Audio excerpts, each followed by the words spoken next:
Welcome to Truth Report. I'm Alex Truth. And I'm Maya Clarity. Tonight, we peel back the layers on global migration, revealing the unseen forces and deliberate policies shaping human movement across borders. From the quiet economic disparities that push people to leave their homes, to the overt state actions that criminalize dissent and shroud critical operations in secrecy.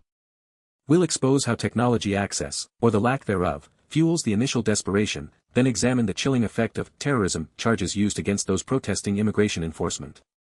We'll also delve into the complex, often dangerous, international dealings with alleged terror suspects, the painful stigmatization faced by male refugees in Europe, and the unsettling silence surrounding an unprecedented airport shutdown in a key U.S. border city. This isn't just about headlines, it's about the systemic issues that dictate who can move, who is welcome, and whose humanity is stripped away in the process. Stay with us as we uncover the truth behind the migration crisis. Our first story takes us to an often overlooked area, but one with profound implications for global mobility and economic migration, the stark reality of digital inequality. CleanTechnica recently highlighted a massive consumer choice gap in the computer market, specifically impacting the global south. This isn't just about wanting the latest gadget, Alex. According to CleanTechnica's report, billions of people in emerging markets are effectively locked out of accessing affordable, high-quality computing devices. Imagine the cornerstone of modern education, skills training, and small business growth, computers, being largely inaccessible. Exactly. The report emphasizes that the rapid advancements in AI, the expansion of digital education, and the burgeoning creator economies are all critically dependent on this very practical tool. Without affordable computers, these opportunities, vital for lifting communities out of poverty, simply remain out of reach for a significant portion of the world's population. It's a silent barrier, isn't it? While we talk about push factors for migration, conflict, climate, poverty, this digital divide creates a profound economic disadvantage.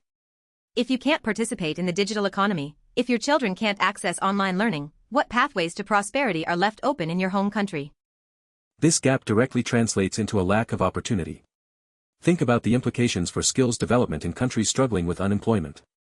Without access to modern computing, individuals are unable to acquire the proficiencies needed for technical work, to digitize small businesses, or to innovate within the global marketplace. This is a fundamental structural flaw. And who benefits from this status quo? Primarily, the established tech giants who maintain a grip on a market where entry-level prices remain prohibitively high for billions. They profit from a scarcity, rather than innovating for global accessibility, perpetuating a form of digital colonialism that stifles self-sufficiency in developing nations. The losers are clear, the individuals and entire nations in the global south who are denied the tools to build their own futures. This lack of fundamental infrastructure contributes to the very economic pressures that compel people to seek opportunities elsewhere, often through perilous migration journeys. It's a foundational injustice. Moreover, for those who do migrate, arriving without foundational digital literacy or access to devices only compounds their challenges. Integration, accessing services, staying connected with family, or even finding employment in a new country often requires computer proficiency. The cycle of disadvantage continues, even across borders. This isn't just a market problem, it's a human rights issue. The global economic system, propped up by tech monopolies, is actively hindering development and indirectly contributing to migration flows by denying people the basic means to thrive in their homelands. It's a subtle but powerful driver of displacement that rarely makes headlines. From systemic economic pressures, we now turn to the sharp end of immigration enforcement and the chilling impact on protest.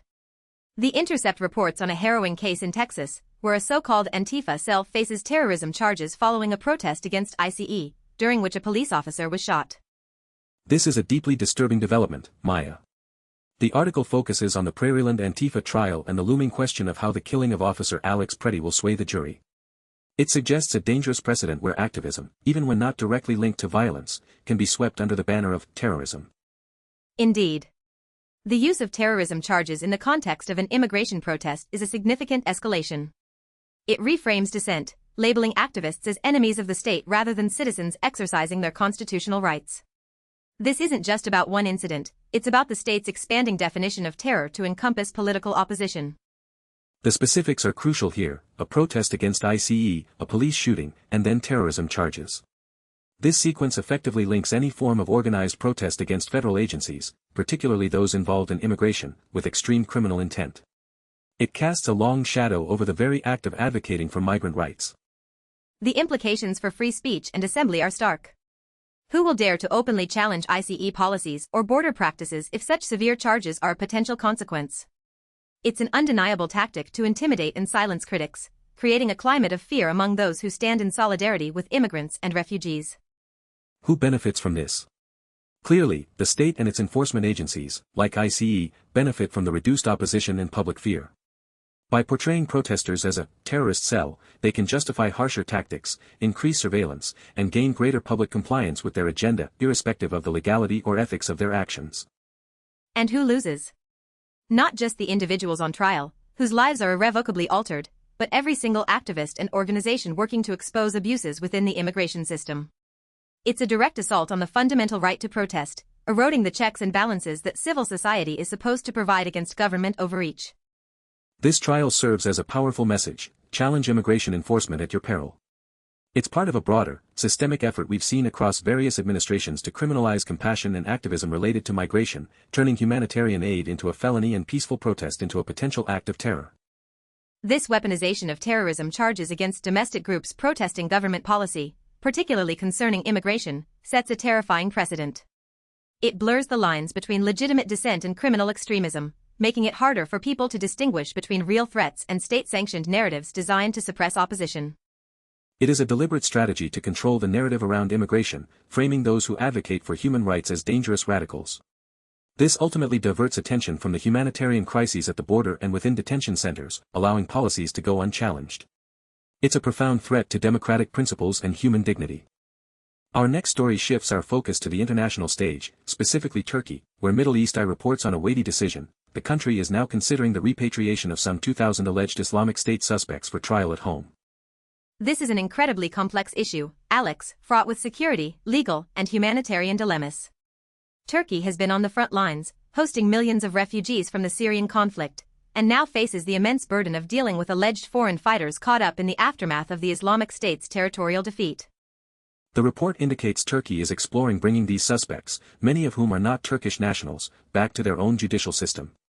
This decision reflects the international community's reluctance to repatriate their own citizens who fought for IS, leaving countries like Turkey to shoulder the responsibility. It highlights the profound challenges faced by host nations. Turkey has consistently urged European countries and others to take back their citizens, but many have been slow or outright refused, citing security concerns or difficulties in prosecution. This leaves Turkey with a population of dangerous individuals it did not create. The security implications for Turkey are enormous. Housing and processing 2,000 alleged IS suspects, alongside millions of other refugees and displaced persons, strains an already stretched infrastructure. It also creates potential radicalization risks within their prison system and a significant judicial burden to ensure fair trials. This situation directly impacts the broader perception of refugees and migrants. The presence of alleged IS members, even if confined, fuels xenophobic narratives and contributes to the securitization of all migration. It unfairly casts a shadow of suspicion over the vast majority of refugees who are fleeing violence, not perpetrating it. Who benefits here? Primarily, the countries of origin that avoid the political and logistical headache of repatriating and prosecuting their own radicalized citizens. They effectively offload a dangerous problem onto nations like Turkey, which have already borne a disproportionate share of the refugee crisis. And who loses? Turkey, undoubtedly, bears the immense costs and risks. But also, the millions of legitimate refugees seeking safety and a new life. Their struggle for acceptance and integration is further undermined by narratives that conflate all arrivals with security threats, reinforcing negative stereotypes and justifying exclusionary policies. This scenario exposes the deep cracks in international cooperation and responsibility sharing when it comes to managing the fallout from global conflicts and terrorism. It highlights how nations, particularly those in the global north, externalize their problems and responsibilities onto less wealthy, frontline states. It's a tragic cycle. Conflict creates displacement. The displacement leads to complex security issues, and then the burden of these issues falls disproportionately on a few nations, which in turn impacts the entire population of refugees they host. This feeds into the narrative that all migrants are a threat, rather than people in need. Continuing on the theme of perception and its painful realities, Al Jazeera has published a crucial report on the deep stigma faced by male refugees across Europe. These are men who have made dangerous journeys alone, only to encounter suspicion, hatred, and often, homelessness. This report sheds light on a rarely discussed aspect of the refugee experience. While the plight of women and children often garners sympathy, male refugees frequently face a different narrative, one of suspicion, potential threat, and an assumption of economic opportunism rather than genuine desperation. The stories from Al Jazeera are heartbreaking. Men recount feeling dehumanized, constantly under scrutiny, and struggling to prove their worth and intentions. They are often stripped of their dignity, forced to contend with stereotypes that label them as aggressors or burdens, simply because of their gender and refugee status. This widespread stigmatization isn't just about unkind words, it has tangible, devastating consequences. Many male refugees report difficulties finding housing, employment, and even basic social acceptance. They are often overlooked by aid organizations focusing on more vulnerable groups, leading to real homelessness and isolation. It's a dangerous societal double standard. While we often laud strength and resilience, these very qualities, when exhibited by male refugees, are often misinterpreted as a lack of vulnerability or even aggression. This narrative prevents them from receiving the empathy and support they desperately need after enduring unimaginable trauma. So, who benefits from this pervasive prejudice? Populist politicians and anti-immigrant movements often exploit these stereotypes to fuel fear and justify restrictive policies. By painting male refugees as a monolithic threat, they can solidify public support for harsher border controls and reduced asylum provisions. And the losers are, unequivocally, the male refugees themselves.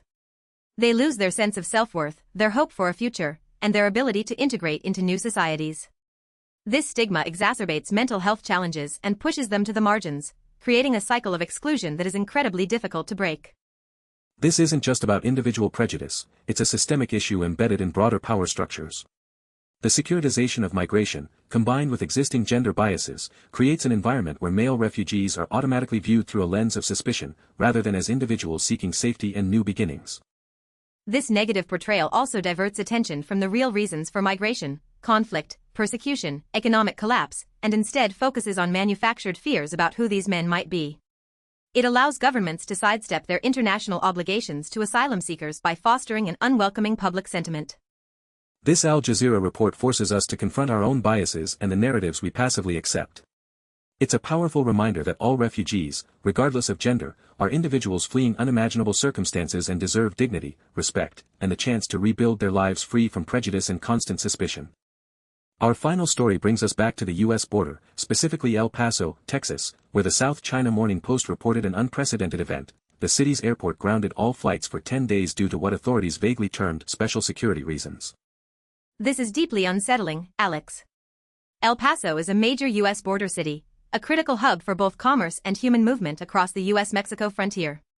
An indefinite, 10-day grounding of all flights, citing unspecified special security reasons, demands immediate and intense scrutiny. The FAA, the Federal Aviation Administration, issued the flight prohibition, extending it to the Santa Teresa area of New Mexico as well, without elaborating further. Such a blanket closure, especially for an extended period, is extraordinary and suggests an event of profound significance that authorities are unwilling to disclose. The lack of transparency here is alarming. In a region frequently at the center of national security debates, drug trafficking concerns, and, crucially, intense migration flows, special security reasons can mean almost anything. It opens the door to speculation about covert operations or undisclosed events impacting the border. We have to ask, what kind of special security reasons warrant such an extreme measure in a border region? Is it related to a major drug cartel operation? A significant, perhaps unprecedented, migrant surge or attempted mass crossing that required federal intervention? Or something even more sensitive, a classified intelligence operation? The veil of secrecy benefits authorities by allowing them to conduct operations without public oversight or media scrutiny. It provides cover for actions that might be politically sensitive or even controversial if exposed, especially concerning immigration enforcement or national security at the border. And who loses? Local residents and businesses in El Paso and Santa Teresa are severely impacted by the disruption to travel and commerce. But perhaps more critically, the public loses its right to know what major events are transpiring in a critical border region, eroding trust in government transparency and accountability. This incident underscores the increasing militarization and opacity of border control in the United States. When civilian airspace is shut down for such an extended period with no clear explanation, it signals a shift towards operations that are deliberately shielded from public view, further isolating the border from the rest of the country. This unprecedented shutdown could easily be linked to heightened border security measures, perhaps anticipating or responding to a large-scale event. It's a stark reminder of the immense, and often hidden, power the state wields in controlling movement and information along its frontiers, especially when immigration is involved. The silence surrounding El Paso speaks volumes. It's a clear indication that authorities are executing operations they deem too sensitive for public discourse, even at the cost of crippling a major city's air travel. This secrecy is a dangerous precedent for a democratic society, especially concerning such a politically charged area as the border. Maya, looking at all 5 of these stories today, a deeply disturbing pattern emerges, connecting disparate events into a cohesive, often hidden, system of control. Absolutely, Alex. From the digital exclusion in the global south to the closed skies over El Paso, we see a deliberate architecture shaping who moves, where they go, and how they are perceived, or, in many cases, misperceived. The lack of affordable computing, as highlighted by CleanTechnica, isn't just an economic issue, it's a foundational push factor.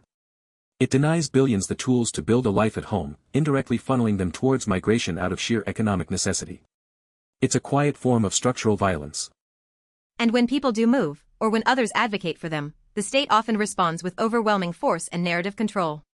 The terrorism charges against ICE protesters in Texas, reported by the Intercept, are a stark warning: challenge the system, and your dissent will be criminalized, your empathy reclassified as extremism. Then we have the burden placed on frontline nations like Turkey, as Middle East Eye reported. Forced to contend with 2,000 alleged IS suspects while the wealthy nations shirk responsibility, it weaponizes security concerns against the wider refugee population, intensifying an already existing humanitarian crisis. This feeds directly into the dehumanization Al Jazeera exposed regarding male refugees in Europe. They become a convenient scapegoat, stripped of their individuality and dignity, used to justify harsher policies and fuel xenophobic narratives.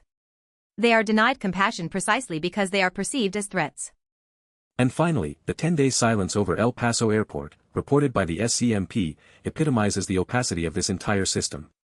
Authorities exert immense, undeclared power at the border, shutting down critical infrastructure without explanation, demonstrating a profound lack of accountability and public oversight. These aren't isolated incidents. They are interconnected gears in a global machine designed to manage, deter, and often demonize human migration. It's a system that benefits those in power, whether economic, political, or institutional, by controlling narratives, suppressing dissent, and externalizing costs onto the most vulnerable. It is a profound failure of international cooperation, a chilling example of state overreach, and a tragic testament to humanity's capacity to build walls, both physical and metaphorical, against those seeking a better life. The truth is, behind every headline, there's a deliberate policy choice impacting millions. The stories we've uncovered tonight paint a clear picture. Global migration is not just a series of random events, but the outcome of systemic inequalities, deliberate political strategies, and often, a shocking lack of transparency. The digital divide pushes people out, while the rhetoric of terror and suspicion keeps them out, or makes their journeys unbearable. Governments avoid responsibility, and the border becomes a zone of unquestionable power. We must demand transparency from our governments, compassion for those seeking refuge, and accountability for policies that erode fundamental human rights. The truth about migration is complex, but the call for justice is clear. For Truth Report, I'm Alex Truth. And I'm Maya Clarity. Thank you for joining us.